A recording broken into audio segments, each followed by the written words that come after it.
कभी सोचा है कि आसमान नीला क्यों है, या हमारी पृथ्वी पर जीवन के लिए ये एकदम परफेक्ट तापमान कैसे बना रहता है, जबकि बाहर अंतरिक्ष तो जमा देने वाला ठंडा है? इन सारे सवालों का जवाब ना वायुमंडल में चल रही ऊर्जा की एक बड़ी ही दिलचस्प कहानी में छुपा है। तो चलिए इसी सवाल से शुरू करते हैं। एक चमकीले नीले आसमान और हमारे गरम गरम ग्रह के बीच आखिर कॉमन क्या है? इसका जवाब काफी हैरान करने वाला है, और ये सब कुछ जुड़ा है एनर्जी के एक खास सफर से। तो चलिए इस कहानी में थोड़ा और गहरा उतरते हैं। इस कहानी के दो मेन हीरो हैं, दो अलग अलग तरह की एनर्जी। देखिए, एक तरफ है सूरज से आने वाली high energy, short wave radiation. इसे एक तेज रफ्तार फास्ट बॉल की तरह समझ सकते हैं। और दूसरी तरफ है हमारे पृथ्वी से निकलने वाली धीमी low energy, long wave radiation, जो एक आराम से तैरती हुई बीच बॉल जैसी है। बस यही छोटा सा फर्क इस पूरी कहानी का बेस है। तो कहानी का पहला एक्ट शुरू होता है। आइए सूरज की एक किरण का पीछा करते हैं और देखते हैं कि जब वो हमारे वायुमंडल में एंट्री लेती है तो उसके साथ होता क्या-क्या है। अब इस सफर में सूरज की किरण अकेली नहीं है। उसकी मुलाकात होती है इन सब से, नाइट्रोजन और ऑक्सीजन जैसी गैसों से, पानी की भाप से, धूल और धुएं के छोटे छोटे कणों से, और हाँ, बादलों से। ये सब इस कहानी में बहुत जरूरी किरदार निभाने वाले हैं। तो सूरज की उस किरण के पास कह सकते हैं कि 3 ऑप्शन होते हैं। या तो वो हवा में मौजूद कणों से टकराकर बिखर जाती है, जिसे हम स्कैटरिंग कहते हैं, या वो बादलों जैसी किसी चीज से टकराकर वापस लौट जाती है, यानी रिफ्लेक्ट हो जाती है, या फिर उसे सोख लिया जाता है, मतलब एब्जॉर्ब कर लिया जाता है। तो चलिए सबसे पहले स्कैटरिंग को समझते हैं। ये वो चीज़ है जिसे हम हर रोज देखते हैं, क्योंकि यही वो प्रोसेस है जो हमें हमारा खूबसूरत नीला आसमान देता है। स्कैटरिंग का मतलब बहुत ही सिंपल है। जब रोशनी किसी बहुत छोटे से कण से टकराती है तो वो एक सीधी लाइन में जाने के बजाय चारों दिशाओं में फैल जाती है। जैसे किसी धूल के कण पर टॉर्च की रोशनी पड़े और वो चारों तरफ फैल जाए, बिल्कुल वैसे ही होता यह है कि हवा में मौजूद गैस के नन्हे नन्हे अणु नीले रंग की रोशनी को लाल रंग के मुकाबले कहीं ज्यादा बिखेर देते हैं। इसलिए जब दिन में हम ऊपर देखते हैं तो हमें हर तरफ से आती हुई यही बिखरी हुई नीली रोशनी दिखती है और पूरा आसमान हमें नीला नजर आता है।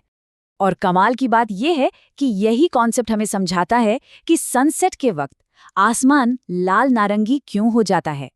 शाम के वक्त सूरज की रोशनी को हम तक पहुंचने के लिए वायुमंडल में ज्यादा लंबा रास्ता तय करना पड़ता है। इस लंबे सफर में ज्यादातर नीली रोशनी रास्ते में ही बिखर जाती है और हमारी आंखों तक पहुंचती है सिर्फ बची हुई लाल और नारंगी रोशनी। तो ये तो थी एनर्जी के अंदर आने की कहानी। अब कहानी का दूसरा हिस्सा शुरू होता है।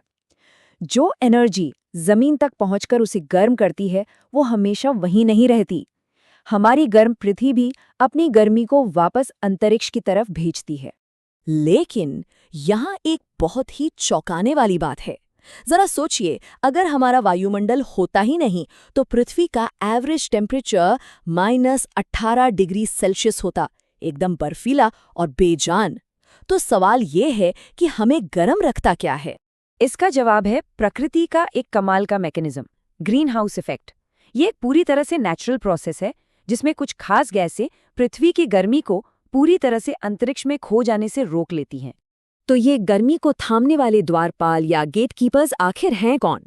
चलिए इन खास मॉलिक्यूल्स से मिलते हैं जो हमारे ग्रह को गर्म रखने में मदद करते हैं। तो ये है हमारे मेन प्लेयर्स, पानी की भाप, कार्बन डाइऑक्साइड, मीथेन और कुछ और गैसें।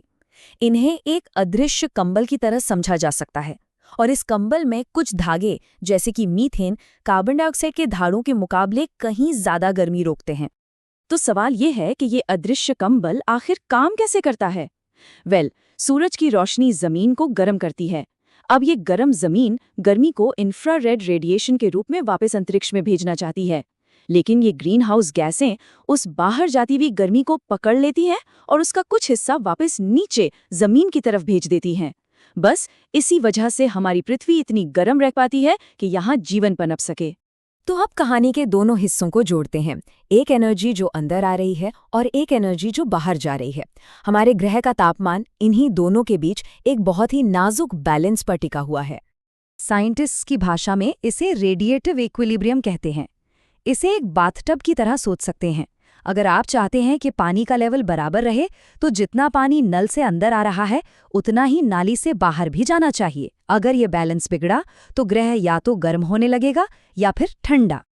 और ये जो लाइन है, ये सब कुछ एकदम परफेक्ट तरीके से बता देती है। हमारा वायुमंडल एक स्मार्ट फिल्टर की तरह है। वो ये तय करता है कि सूरज की कितनी एनर्जी अंदर आएगी और पृथ्वी की कितनी गर्मी को बाहर जाने से रोकना है। यही हमारे ग्रह का पूरा एनर्जी बजट सेट करता है। और ये बैलेंस कितना कॉम्प्लेक्स है, इसका सबसे बढ़िया उदाहरण है बादल। ये एक ही सिक्के के दो पहलू की तरह हैं। जो नीचे के घने सफ़ेद बादल होते हैं वो एक शीशे की तरह काम करते हैं और सूरज की रोशनी को वापस भेजकर ठंडक करते हैं। लेकिन वहीं जो ऊपर के पतले हल्के बादल होते हैं वो पृथ्वी से निकल रही गर्मी को कंबल की तरह रोककर गर्माहट बढ़ाते हैं। मतलब एक ही चीज़, दो बिल्कुल उल्टे काम। है ना कमाल की बात? तो सबसे ज़रूरी बात यह है कि एनर्जी का ये जो बैलेंस है ये कुदरती तौर पर थोड़ा बहुत बदलता रहता है। लेकिन असली सवाल ये है, हमारी इंसानी गतिविधियां जैसे कि ग्रीन हाउस गैसों को हवा में छोड़ना इस कुदरती खेल के नियमों को कैसे और कितना बदल रही हैं।